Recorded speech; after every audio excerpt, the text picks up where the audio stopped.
It's signed by Judith Hartman, who's the Deputy Registrar General. She's the one whose signature is on the statement of birth. And that's not a real name, and you'll notice it's not in all caps.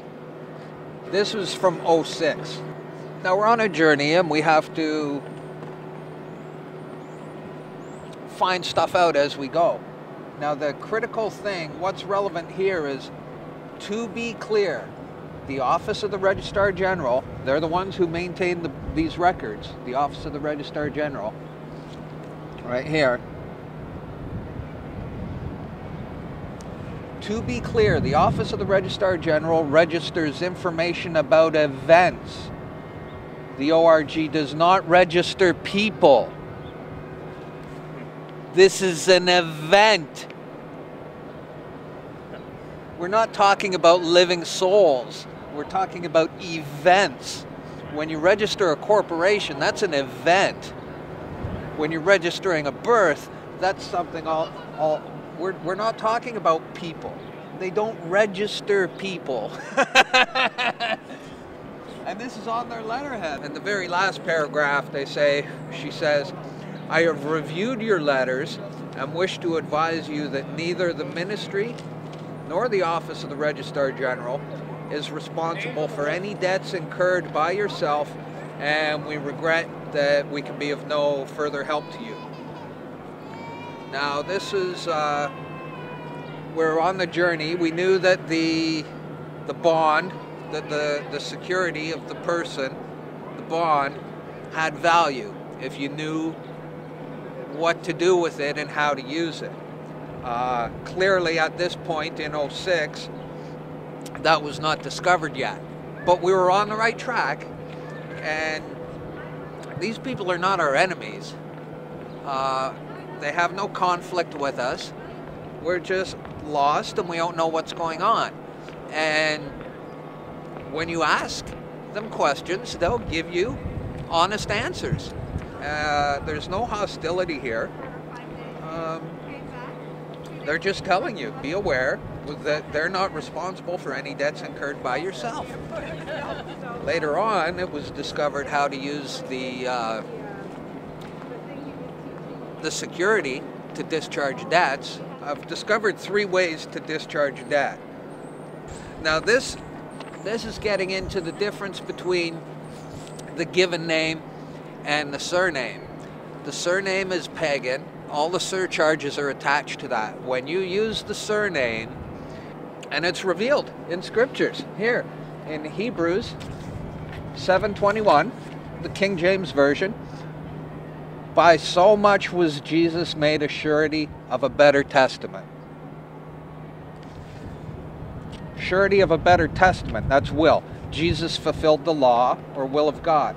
The Christian name, the given name, is the better name. Surety, the surname, the surtax, the pagan name, is the lesser estate. Now the Physician's Handbook is a really cool thing, and they're not that difficult to get. Out of the Physician's Handbook of Birth and Death Registrations, how to prepare certificates of birth and death, confidential nature of records. This is very important. The original certificate of birth and death on file in the State Department of Health, as a rule, are not open to public inspection. Access to them for any purpose, even for legitimate scientific research, must be authorized. The publication of vital statistics, reports, and tabulations does not divulge the identity of individuals. And be clear, there's a big difference between an individual and a person. Now, the short form, the wallet-sized birth certificate, that's the surety, the bond, it is counterfeit. The government warns people, do not use it for identification. When they give you your SIM card, when they give you your birth certificate, they say, don't use this for identification. The division registrar divided the death entity, the pagan corporation, from the innocent child protected by the statement of birth. by their one and only true name, the God-given Christian name, the first name. When they said to Christ, "Are you Jesus of Nazareth?" He said, "So say you." He did not say yes, he said, "So say you." Because the Nazareth was the surcharge, the attachment. The Romans first developed the surname for the purposes of identification, for collection of taxes. Way back in Roman times, that's when they implemented this. And when they accused him, "Are you Jesus of Nazareth?" He's like, "So say you." I didn't say that. You said that, not me.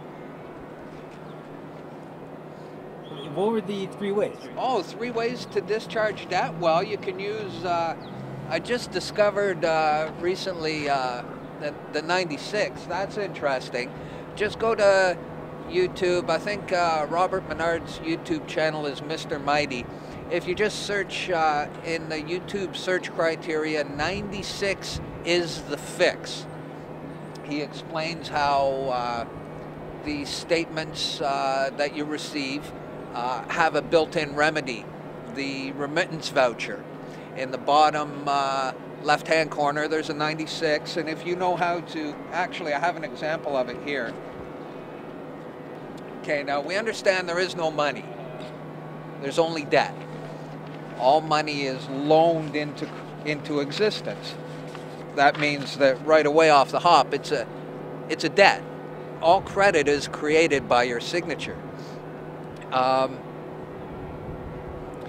There is no money, and so therefore we can't pay debts. We can only discharge debts, because there's debts and credits and nothing else. Since the bankruptcy, that's how it's been. Now, we've been tricked into going out and giving our labor away in exchange for negotiable debt instruments that we call money, and then using that money, which represents our labor, to discharge debts. And what most people think of as money, as value, it really doesn't have value. It represents debt. It doesn't represent wealth. And people are using debt to discharge other debts. How do you pay a debt with a debt? It's a negative and a negative. It doesn't